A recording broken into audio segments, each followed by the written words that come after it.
Hello everyone.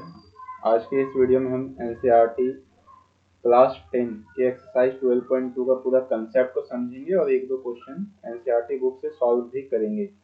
तो आपका ये चैप्टर जो चैप्टर 12 है और उसका दो एक्सरसाइज है 12.1 12.2। तो 12.1 इतना आसान है कि आप अगर 8 9 अगर अच्छे से पढ़ाई किए हैं तो वो एक्सरसाइज आपको बन जाएगा, उसमें कुछ भी नया नहीं है। लेकिन 12.2 आपको दो नए नए चीज आपको दो या चार भी कह सकते हैं, आपको यहाँ पे देखने को मिलेंगे। क्या क्या मिलेगा आपको? एक तो यहाँ पे मिलेगा वृत्तखंड, एक मिलेगा त्रिज्या खंड,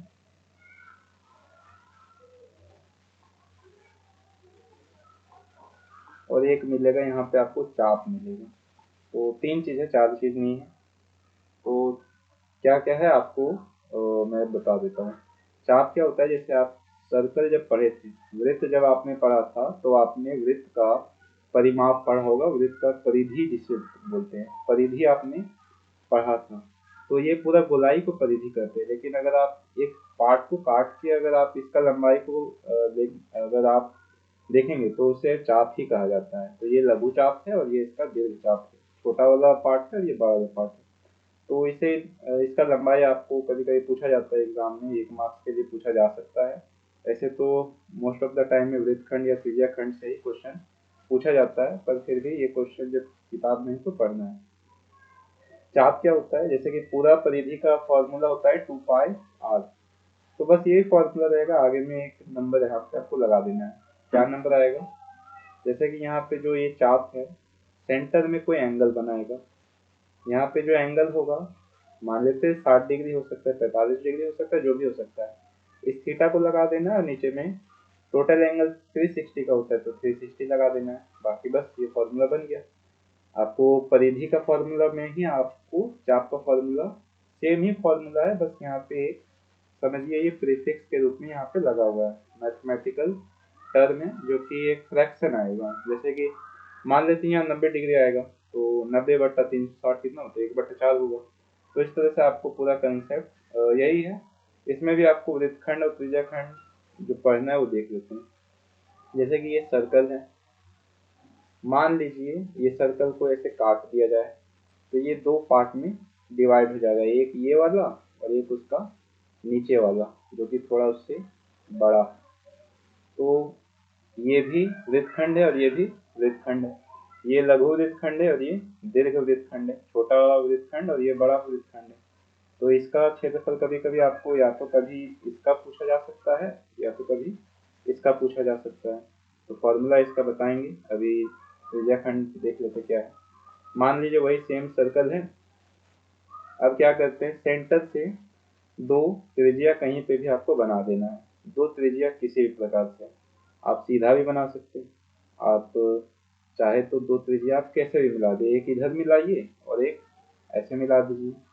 तो दो त्रिज्या और एक चाप के बीच का जो क्षेत्रफल होता है उसे त्रिज्याखंड कहते हैं। कितना आसान सा चीज है। वृत्त को कैसे भी दो हिस्से में काटेंगे तो दोनों क्या कहलाएगा? वृत्तखंड कहलाएगा। और दो त्रिज्या को जब मिला देंगे तो ये त्रिज्याखंड कहलाएगा। ये वाला पार्ट भी त्रिज्याखंड है और ये वाला पार्ट भी त्रिज्याखंड है। ये छोटा वाला पार्ट है लघु त्रिज्याखंड और ये वाला दीर्घ त्रिज्याखंड। फॉर्मूला पे आते हैं तो त्रिज्याखंड का क्षेत्रफल पूछा जाता है कभी कभी, या बहुत सारे क्वेश्चन हैं जो कि सॉल्व करेंगे अगले वीडियो में, या हो सकता है इसी वीडियो में एक दो एग्जाम्पल को सॉल्व करेंगे। तो त्रिज्याखंड का क्षेत्रफल क्या होगा? त्रिज्याखंड का क्षेत्रफल होगा, जो वृत्त का क्षेत्रफल होता है उस फॉर्मूला को आप लिख लीजिए, पर पाई आर स्क्वायर होता है। और यहाँ पे आपको एंगल दिया रहेगा कि ये 45 डिग्री है या 60 डिग्री है या 90 डिग्री है, या आपको यहाँ पे बताया जाएगा। तो एंगल को यहाँ लिख दीजिए। मान लीजिए 60 डिग्री होगा तो 60/360 कट गया, 90/360 वो भी कट गया, 45/360 वो भी कट जाएगा। आपको फिर कोई नंबर नीचे में बचेगा तो वो आपको फिर आपको उससे मल्टीप्लाई कर देना है। ये त्रिज्याखंड का क्षेत्रफल हो गया। और इसके बाद फिर आता है वृत्तखंड का क्षेत्रफल। वृत्तखंड का क्षेत्रफल, तो इसे भी समझ लेते हैं क्या है। देखिए, आप जो सर्कल को देख रहे हैं, मान लीजिए ये क्या है, उसका एक वृत्तखंड आपको बना हुआ दिख रहा है। क्या कीजिए, आप इस पॉइंट से केंद्र पे त्रिज्या को मिला दीजिए, इस पॉइंट से भी इसको मिला दीजिए। तो अब जो टोटल ये वाला पार्ट मिल रहा है, ये एक्चुअली में तो एक त्रिज्या खंड ही है, ये तो एक त्रिज्या खंड ही है। तो वृत्तखंड का क्षेत्रफल निकालने से पहले आप त्रिज्या खंड का क्षेत्रफल निकाल लीजिए।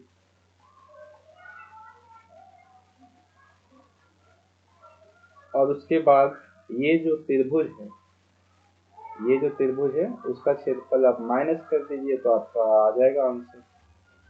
जो त्रिभुज है बीच में उसका क्षेत्रफल निकाल लेंगे तो आ जाएगा। निकाल लेंगे कैसे, तो सीधी सी बात है, यहाँ पे इसका एक कोई फॉर्मूला आप लगा सकते हैं। त्रिभुज का क्षेत्रफल जिस प्रकार का त्रिभुज है उस प्रकार का आपको फॉर्मूला लगाना है। त्रिज्याखंड का क्षेत्रफल थीटा बटा 360 गुना पाई आर स्क्वायर। त्रिभुज का क्षेत्रफल कुछ भी हो सकता है, आधा गुना आधार गुना ऊंचाई हो सकता है, या तीनों भुजा बराबर है तो भी अलग फॉर्मूला हो सकता है। वो आपको क्वेश्चन के हिसाब से चेंज हो सकता है तरीका। मैं यहाँ पे आपको एक फॉर्मूला बता देता हूँ, आधा r square sine theta. Theta कहाँ से आएगा, जो थीटा यहाँ पे होगा वही थीटा यहाँ पे होगा, आधा गुना आर का स्क्वायर साइन थीटा। ये फॉर्मूला आपको याद रखना है बस। ये हो गया चाप का फॉर्मूला।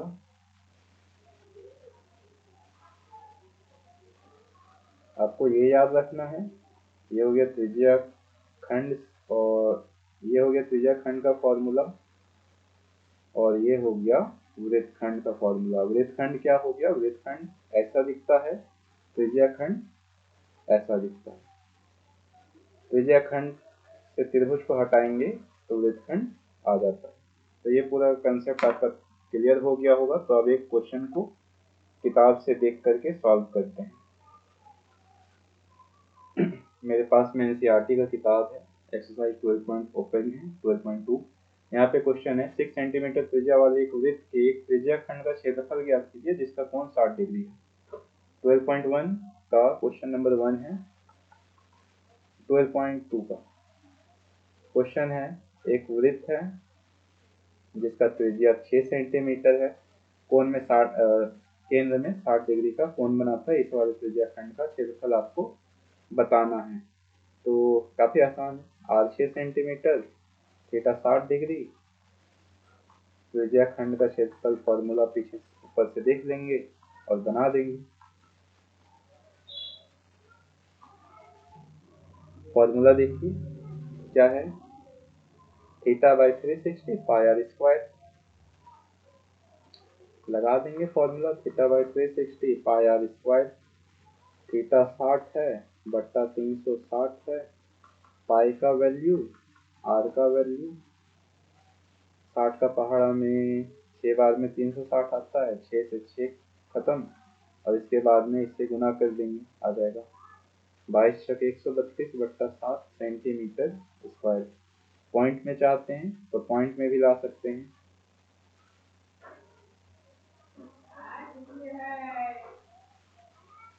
करीब करीब इतना आंसर जो है आना चाहिए। तो इस तरह से आपको त्रिज्याखंड और वृत्तखंड का पूरा कंसेप्ट क्लियर हो गया होगा।